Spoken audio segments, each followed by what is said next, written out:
में बैठे हुए सेठों ने बहुत सालों तक चलाई राजस्थानी के लिए.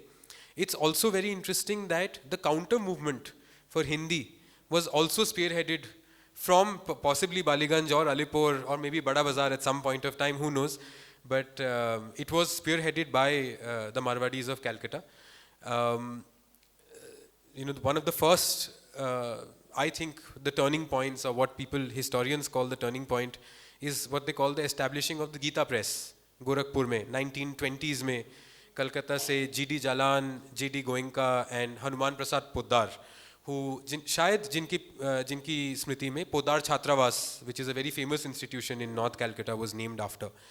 And it was the first time that print literature for Hindi for Hindus was made available at very cheap prices and at a mass scale. Like लाखों copies Gita की बिकी, रामायण के बेचे गए, रामचरितमानस के बेचे गए. And there was a idea which was behind it. It was not just a spiritual angle. It was this idea, to start with, the people in the correspondence, they say that Marwari जो युवक है वो भ्रष्ट हो रहा है, तो उसको पथ पे वापस लाने के लिए we should introduce them to spirituality. But very quickly the matter became about one of identity, of how in a new country where India, we are fighting for independence, आज़ादी की लड़ाई चल रही है, कि how can India be united? And we were thinking of European nation state as our model, right? As in France for French speaking people and Germany for German speaking people.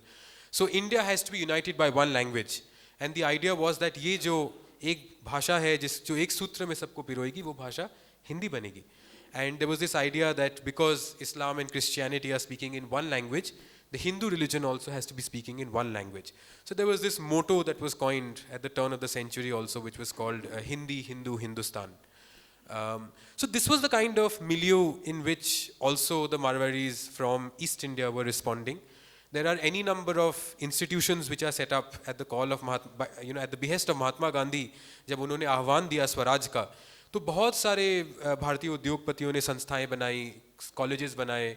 Kanodia college Jaipur पकड़े या Jaipuria college Kanpur पकड़े, या आप कैलकाटा में जो सभाएं संस्थानें बनी, बड़ा बाजार लाइब्रेरी है, मारवाड़ी लाइब्रेरी इन दिल्ली, या जहाँ पे आप देखें कि प्रेस में the Marwadis began to buy out media houses, right? The Birlas with Hindustan Times, the Dalmias acquired Bennett Coleman, Times of India, and they all pushed for Hindi as the unifying language. तो वो एक time था कि लोग, मुझे लगता है ऐसा कि लोग सोचा होगा कि हम कैसे अलग हैं उसकी बात मत करो. We are already a very fractured country. We want to talk about unity.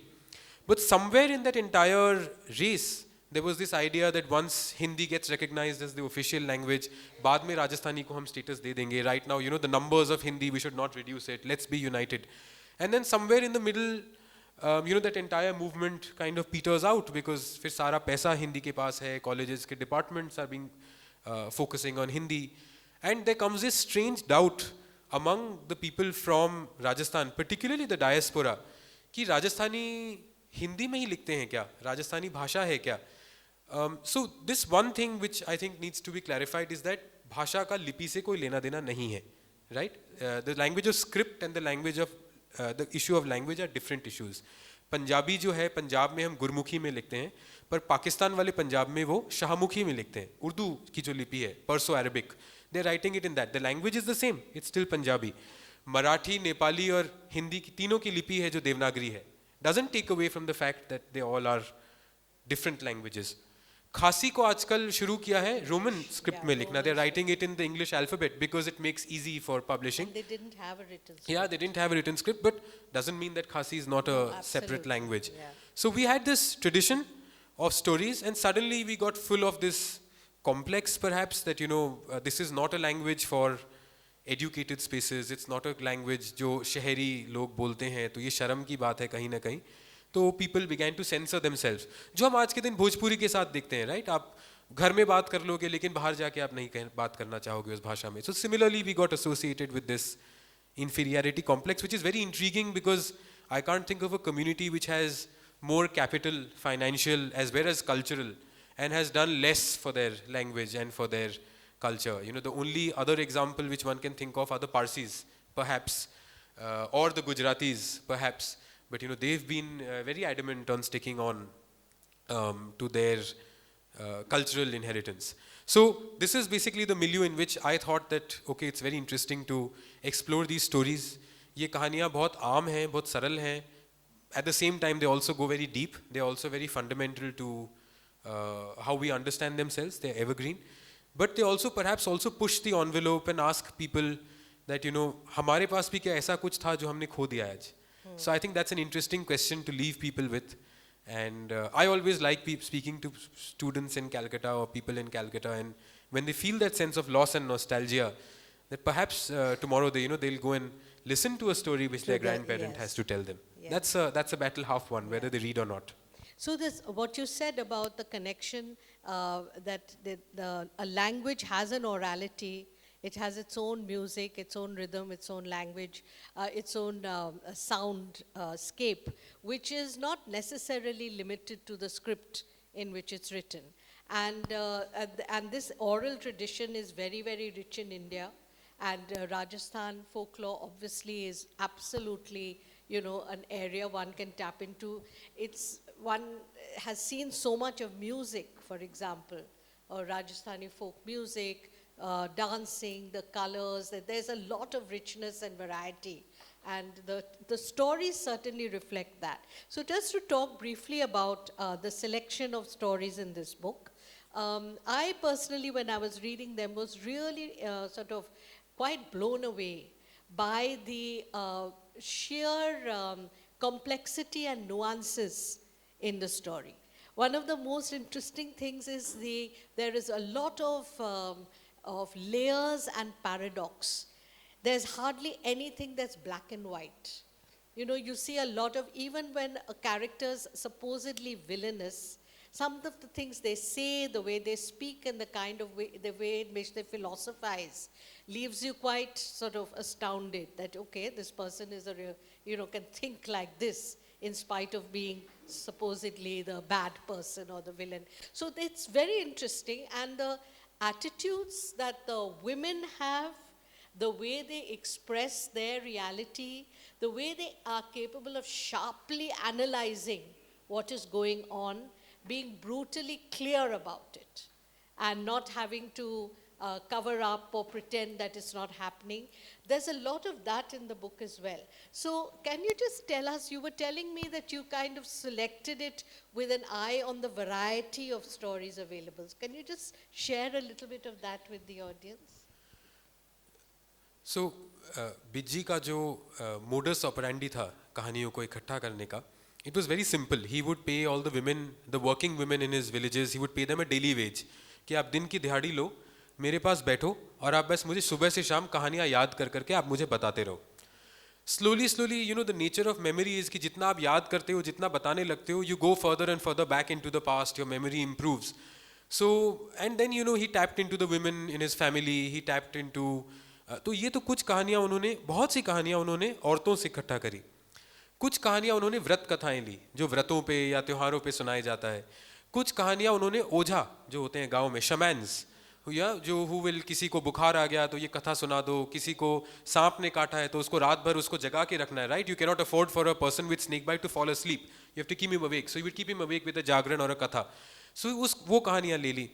फिर उन्होंने क्या किया, साधु संतों के प्रवचनों के अंदर जो कहानियाँ कहते हैं, विच आर द डाइडैक्टिक स्टोरीज, संतों के प्रवचन में, खासकर जैन मुनियों के प्रवचनों में बहुत गए और उनकी कहानियों, उनकी प्रवचनों से, व्याख्यानों से बहुत कहानियाँ उठा ली. कुछ कहानियाँ जो शादी ब्याह है आज घर के अंदर, तो एक राव है, Rao are bards in villages, तो राव को बुलाया है तो वो रात में 2 रात 3 रात 4 रात मनोरंजन के लिए, प्योरली मसाला एंटरटेनमेंट, या I think of them as like the Bollywood equivalent stories, जो दिन भर 3 रात 4 रात 5 रात कहानियाँ चल रही हैं, हर रात को महफिल जम रही है, the people are sharing stories. So he collected some of the stories from there as well.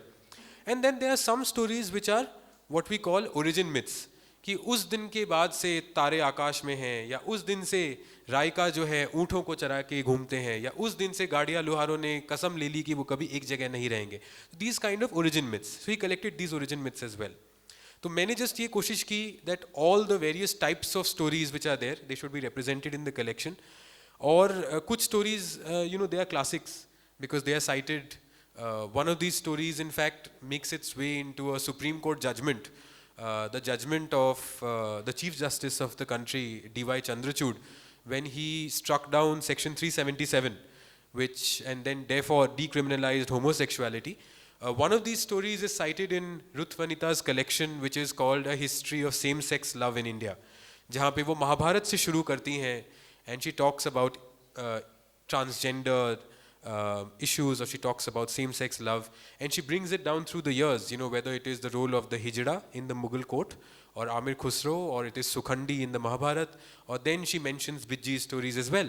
So, these stories are classics. You can't do a translated collection and leave out those stories. One very interesting thing is that, ये हम अपने अनुभव से सब जानते हैं कि folklore is not the lore of ये राजा की या अमीर सेठ की कहानियाँ नहीं है. These are stories of the common people. And जो लोक कथा है, it is always a site of subversion. You always reverse the power equation, right? That is always the idea of folklore. लोक गीतों में अगर आप देखेंगे तो हमेशा जो लड़की वाले हैं वो लड़के वालों को गालियाँ निकालते हैं, right? Because the boys side is so powerful कि आपको एक मौका निकलता है तो आप सारी भड़ास अपनी मन की गालियों से निकालते हैं. या होली पे आप देखेंगे जो मथुरा या वृंदावन में जो होली होती है उसमें औरतें मर्दों को पीटती हैं. So it's always a site of inversion. So similarly in Bijji's stories also, जो ठाकुर है उसका एक काम है लोगों का शोषण करना, जो पंडित है उसका एक काम है कि थोथी ज्ञान अपना लोगों को देना एंड बीइंग ग्रीडी, लालच करना. जो बनिया है उसका एक काम है कि लोगों से 3 गुना ब्याज लेना. So in his stories the people in power are always the people who are the villains, and it is the women in the stories who are his main characters. It is the animal in the story who is the main character, or it is the child in his story who is the main character. So always in Bijji's stories वो या तो बच्चे होते हैं मुख्य किरदार, या औरतें या जानवर. तो ये बड़ा एक दिलचस्प है लोक कथाओं के बारे में. And this is perhaps why you feel that the women in Bijji's stories are always very direct. Yes, that's true. And so it's not just the women. I have to say I was fascinated by the way the women are talking, discussing, and acting in the stories. And I was thinking to myself that, my goodness, these are stories. We think sometimes that the women who live in metros and are westernized and have ideas that they've gained from across the world are very progressive. But then when you read these stories, you see how progressive or liberated or canny and sharp in understanding the way society works.